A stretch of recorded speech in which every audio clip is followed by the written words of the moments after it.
Good morning, students.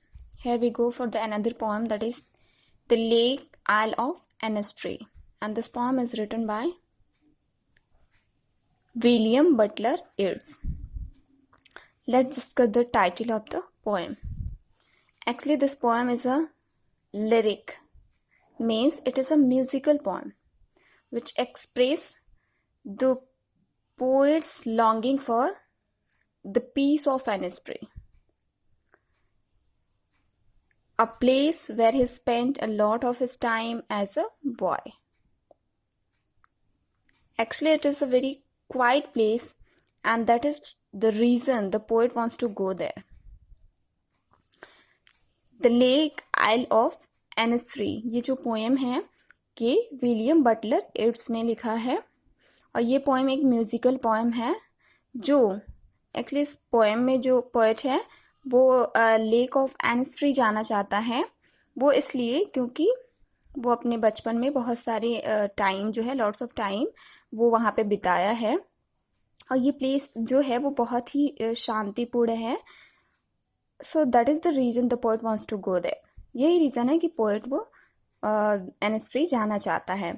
Actually as he spent his childhood in this place, so he has very sweet memories of that place. That's why he wanted to go back to the lake of island Annestree, क्योंकि उसकी बहुत सारी यादें हैं बचपन की उस जगह से, तो इसलिए वो दोबारा उस प्लेस पे जाना चाहता है। एनेस्ट्री में जो लेक है, जो आइलैंड है, वहाँ पे वो जाना चाहता है। So let's begin the poem. I will arise and go now and go to Annestree. Poet क्या कह रहा है कि मैं अभी उठूंगा। Arise mean I will wake up from my bed, मैं अभी उठूंगा और मैं कहाँ जाऊंगा। आई विल गो टू एनेस्ट्री, मैं एनेस्ट्री जाऊंगा। And a small cabin build their, और मैं वहाँ पे क्या करूंगा कि एक स्मॉल कैबिन, एक छोटा घर, एक छोटा कैबिन, एक छोटा रूम वहाँ पे बनाऊंगा अपने लिए। और वो घर मैं किस चीज़ से बनाऊंगा। I will make this house of clay and the wattles made, मैं उस घर को क्ले से बनाऊंगा। और वेटल्स होता है जो वुडन वर्क से, मीन्स वुडन से, लकड़ियों से, जो बांस के जो बाड़े बनाए जाते हैं उनसे मैं वॉल्स बनाऊंगा, या किनारे किनारे उसका मैं फेंस बनाऊंगा उसका। मीन्स मैं अभी जाऊंगा। पोएट इज सेइंग कि आई विल अराइज, मैं उठूंगा और मैं कहाँ जाऊंगा। आई विल गो टू एनेस्ट्री, मैं एनेस्ट्री जाऊंगा, वहां जाके मैं एक घर बनाऊंगा। और उस घर को मैं किस चीज से बनाऊंगा, क्ले से और वेटल से। 9 beans rows will I have there, और मैं वहां पे क्या करूंगा कि मैं अपने खाने के लिए as he need some food, तो मैं वहाँ पे क्या करूँगा, बीन्स उगाऊंगा। रोज में 9 रोज में वहाँ पे मैं बीन्स उगाऊंगा अपने लिए, ताकि मैं उसे खा सकूँ। And high for the honey bee, और मुझे वहाँ पे क्या मिलेगा खाने के लिए, जो हनी की हाइव्स होंगी, हनी बीज की जो हाइव्स होंगी, वहाँ से मुझे हनी जो है गेट होगा, मैं वहाँ से हनी पाऊंगा।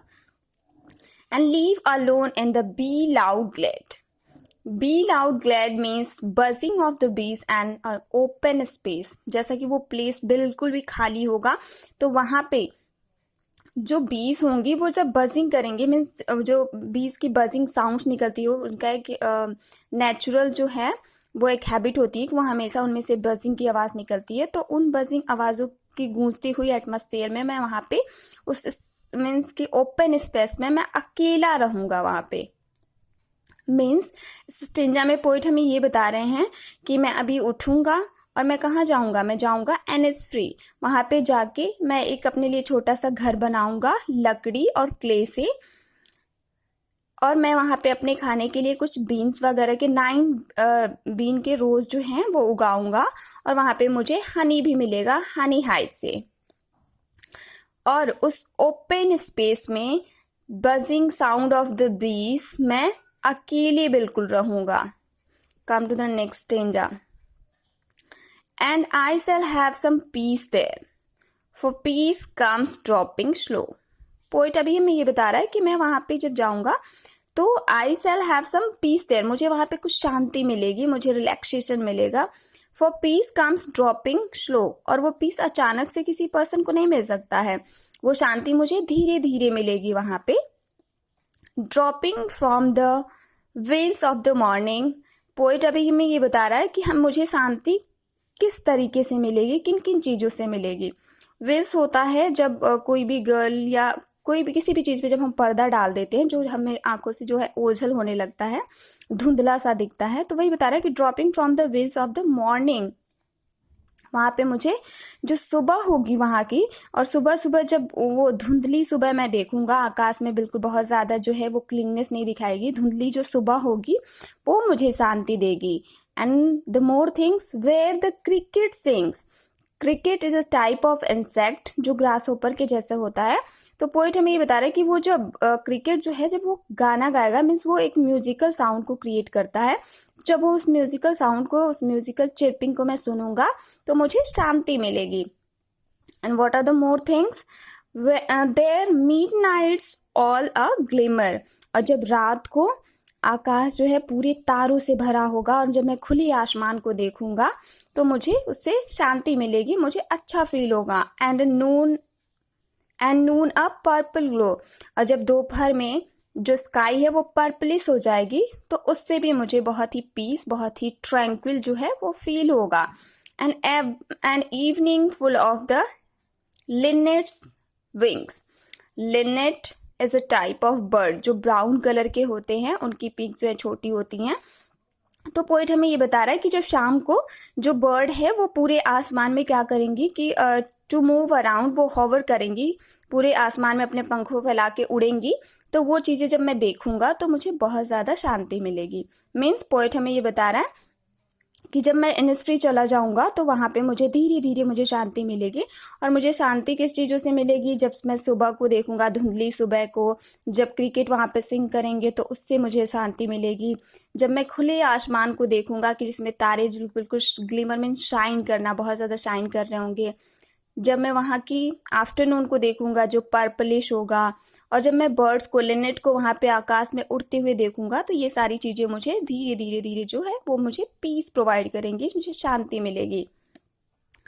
कम to the last stanza, I will arise and go now for always night and day, I hear the lake water lapping with low sounds by the shore, while I stand on the roadway or the pavement's gray, I hear it is the deep heart's go.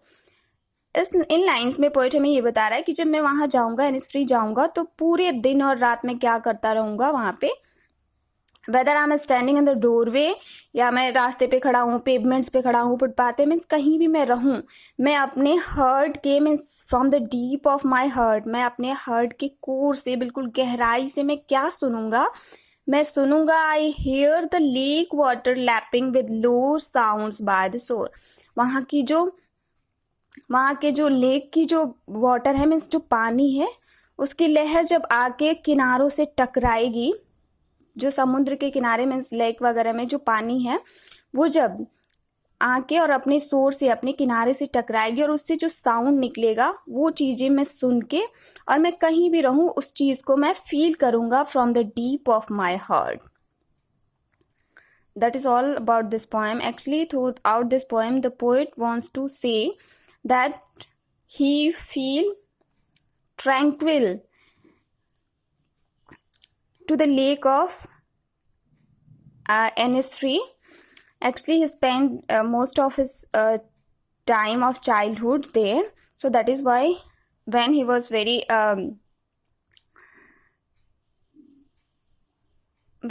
confused, when he was very upset of something, so that is why he wanted to go back to the that place to have some peace.